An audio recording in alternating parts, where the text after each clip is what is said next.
Hello to all students. आज के इस वीडियो में हम सल्फ्यूरिक अम्ल के बारे में पढ़ेंगे। सल्फ्यूरिक अम्ल अर्थात H2SO4 जिसका अम्लों में प्रमुख स्थान है। इसे किंग ऑफ केमिकल्स यानी अम्लों का राजा भी कहा जाता है और साथ ही इसे हरा कसीस का तेल ऑयल ऑफ ग्रीन विट्रॉल भी कहा जाता है, क्योंकि प्रारंभिक काल में इसे हरा कसीस से यानी फेरस सल्फेट से प्राप्त किया जाता था। सल्फ्यूरिक अम्ल का औद्योगिक स्तर पर संपर्क विधि और शीश कक्ष विधि के द्वारा निर्माण किया जाता है।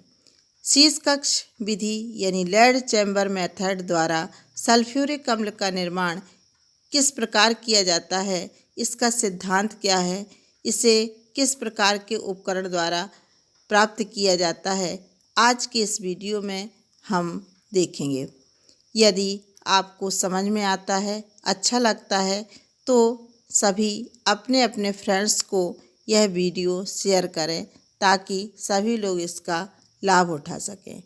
तो अब हम देखते हैं शीश कक्ष विधि द्वारा सल्फ्यूरिक अम्ल का निर्माण किस सिद्धांत पर आधारित है।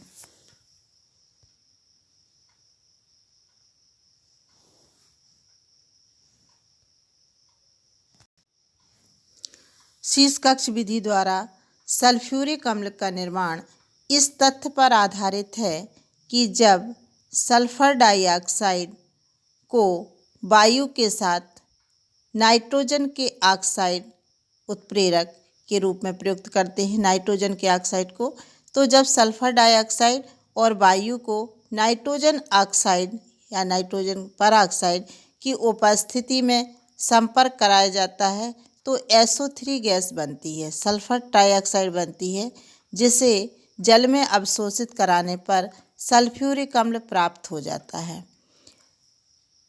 तो इसे समीकरण के माध्यम से किस प्रकार समझेंगे देखते हैं।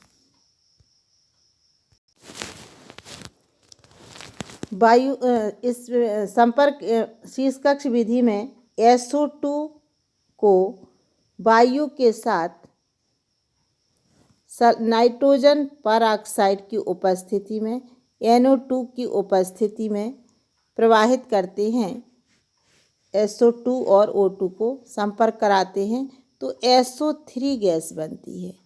यह SO3 गैस शीश कक्ष विधि में SO2 O2 से संयुक्त होकर NO2 की उपस्थिति में SO3 बना लेती है।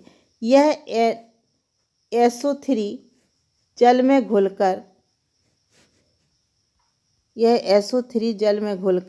H2SO4 देती है, H2SO4 बनाती है। ठीक है। NO2 ऑक्सीकरण करती है SO2 का, तो NO में परिवर्तित हो जाती है, जो बाद में ऑक्सीजन से संयुक्त होकर के पुनः NO2 बना लेती है। मतलब इसका यह उत्प्रेरक के रूप में प्रयुक्त होती है।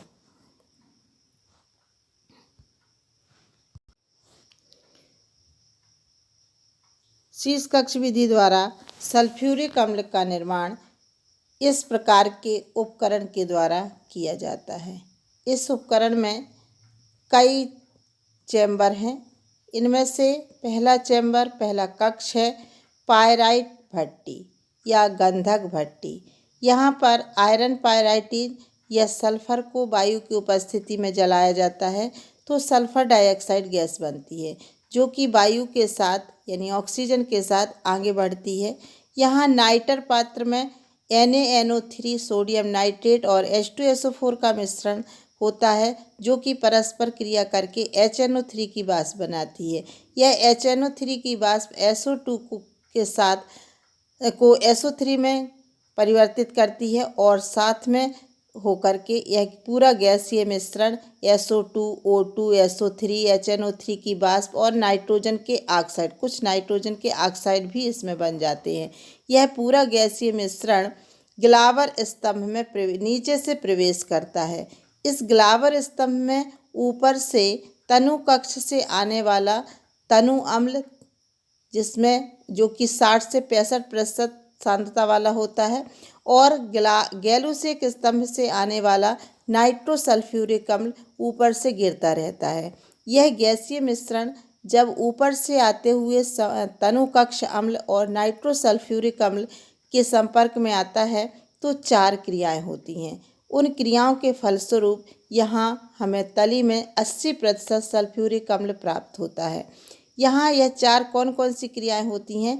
पहला काम होता है कि यह गैसें ठंडी हो जाती हैं।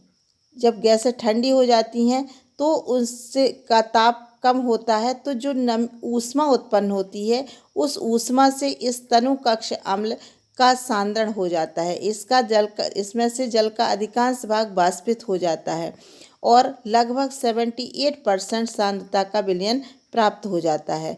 कुछ SO3 जल में घुल करके H2SO4 बनाती है, लगभग 1%, तो 79% हो जाता है।